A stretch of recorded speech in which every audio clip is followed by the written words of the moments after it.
here's a couple of tips on dating that I think are good that I try to put into practice, and I think if you do decide to date, are some good ways to put into practice to keep you in that pure form, not pure form, but that pure level where you're not going down a wrong path. Number one, focus on talk, not touch. It's conversation, not contact. Dating is a time to explore the mind and souls of the other person, not their bodies. That comes later when you're married. Treat your date as a subject to listen to and understand and appreciate, not an object to experiment with. You need to conquer someone to conquer or satisfy your desires. They should be someone you're getting to know spiritually and emotionally, not physically. Avoid fast-moving relationships is another big one. You need to pace your relationships. Take it step by step. Don't go into a free fall. Don't go into a free fall. A car moving too fast. I know I like to drive fast, but a car moving too fast is likely to swerve out of control when it hits a slick spot. I know this for a fact. I crashed a car that way. Keep your foot near the brake. Don't let this relationship get out of control. You need to, and that comes with the whole safeguards and taking it slow. If that's the person God intended for you, you can date them for a while, and that's going to be okay. I know met plenty of people who've been in relationships for 5-6 years, and they're perfectly happy and they plan on getting married. But then again, there are other people like my parents who only dated for a couple months, and then they got married. A good way to do this, a good way for the dating, is plan your entire evening in advance. No big gaps in between where stuff can happen. Gaps always get filled, again, often with temptations of sexual impurity or lust. Know what you're going to do before you go on the date, and stick with the plan or go somewhere safe where you're in the sight of others. I like the song. When you go with the place for others, do it particularly in a place where they also have the idea of keeping your purity and your best interests at heart. You can still have private conversations with the person you're with, but just do it where you can kind of be kept an eye on. You can even kind of do it in a room full of people, have a private conversation, and you'll have the presence of the other people there. They'll encourage you to focus on the conversation rather than the temptation of impurity. Avoid a setup like the plague. Biggest thing. Don't set yourself up to fail. These setups include such things as being alone on a couch, being in your bedroom alone with this person. Even like I said earlier, in your car, in your driveway. Don't do it late at night in the dark. Do it in the daylight. Biggest thing I can say for anyone: if you're in a relationship with that person, stay out of that other person's bedroom unless you're with someone else. You don't want to set yourself up for the temptation in a place where you could get away with it. It's just a recipe for disaster. Again, you put yourself in your temptation, you might try and resist, but eventually you're going to give in. In the moment of strength, make the decisions that will avoid temptation. The moment of weakness, when you're in a moment of weakness, you're going to give in, and that's just something you can't do. Again, like I was talking about earlier, be accountable to someone for your physical relationship. You guys are in a relationship together. Get a close friend, someone you both fully trust. It could be a brother or sister of one of you two. Your youth pastor is another great example. For most of you guys, if you want to use me, fine. I know who my people are, but you need to have, someone to hold you accountable. Like I said, it should be someone who's committed who knows both of you and who's committed brother or sister of Christ, so they have your best intentions at heart, so they can keep you guys safe. Normally, you probably want to keep it the same gender. You guys have guys, girls have girls. And again, it should be someone who takes sexual purity very, very seriously. Someone with wise advice who can pray for you and help you, and they can hold you accountable to high standards.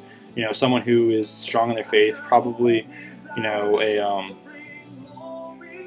leader in the church. Guys, we have Mr. Sean Groves, you have Joanne or Amy. People like that. That's who you want to confide in. And again, your parents are another good one, believe it or not. I know it's kind of odd talking about your personal relationship with your parents, at least for me it is. But you should openly talk with your parents, and they should be involved in a dating relationship. Your parents should always be involved. They're going to become your in-laws if you when you guys get married. So not only do you want to have a healthy relationship with him yourself, you want your future spouse to have a healthy relationship with him as well. And again, for you parents out there, you should openly talk with your children who are dating. You should go over guidelines for purity for them and tell your kids, because we love you and it's our job to protect you. From time to time, we're going to ask you how things are going, what you guys do last night. We want honest answers. What are you guys doing to maintain purity in relationship? Ask them that. They'll probably have to think about it, and it's something good to get them to think about. Parents, it's not only your right to ask this, it's your responsibility. Again, we all need someone to be honest with us. It's a great help to just have someone ask you, how'd it go last night? Did you honor the Lord? Did you maintain your purity? Did you guys, keep those safeguards intact? And don't lie about it, people who are, because you're going to get caught no matter what. A lie will always come out in the end. And again, God knows your heart. God knows if you lied. So just remember, He's always watching you. Another one, pray together at the beginning and end of each date. That's something I wish I would have done when I was dating. It would be a great help to all of you. Commit an evening or day in advance to pray to the Lord. Ask Him to be pleased in everything you do. Plan to pray at the end of the day to thank Him for the evening. If you know this prayer is coming, it will help you If you know this prayer is coming, it will help you to be sure you control yourself and please God. Do it like if you're going, guys, you go pick up the girls, all fancy. Go in. Don't honk the horn and wait for them to come out. Bad, no. Be a gentleman. Go to the door. Ring the doorbell. Parents will invite you in. You pick up the girl. Ask the parents to pray with you. Pray that you guys keep the relationship and the date pure. Another thing that was a good idea that I was taught was, you're on a date, you're in a movie theater. Imagine your youth pastor or your parents or anyone is right behind you.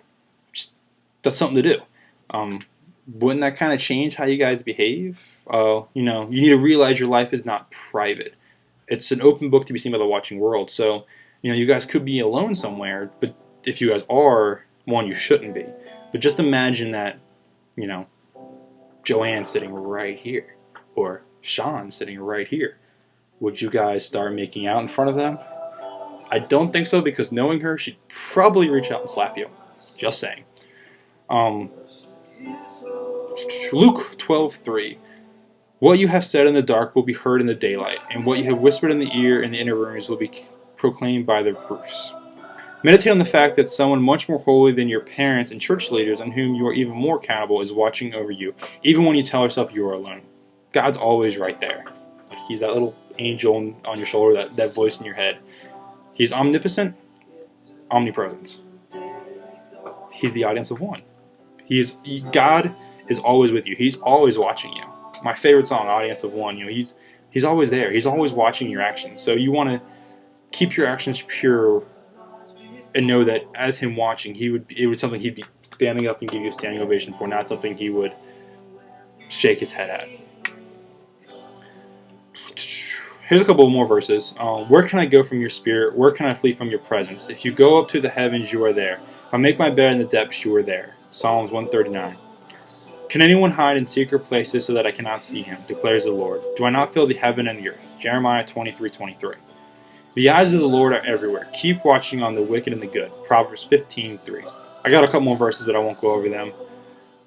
Here's just one more. Jeremiah 17:10. I, the Lord, search the heart and examine the mind. In temptation, our theology becomes very cloudy. The truth is, there is no such thing as a private moment. God's never in the dark. He is always watching. He's always your audience. You're always on stage for Him.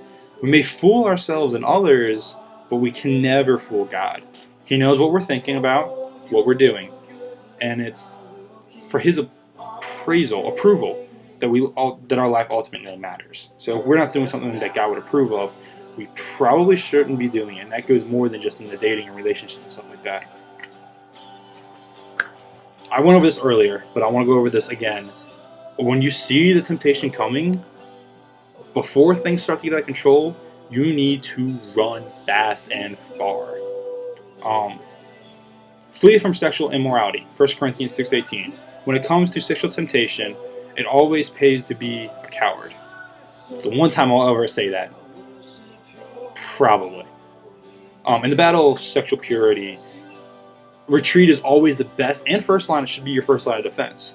He who hesitates and rationalizes is lost. Favorite story in the Bible that goes with this is the story of Joseph and Potiphar's wife.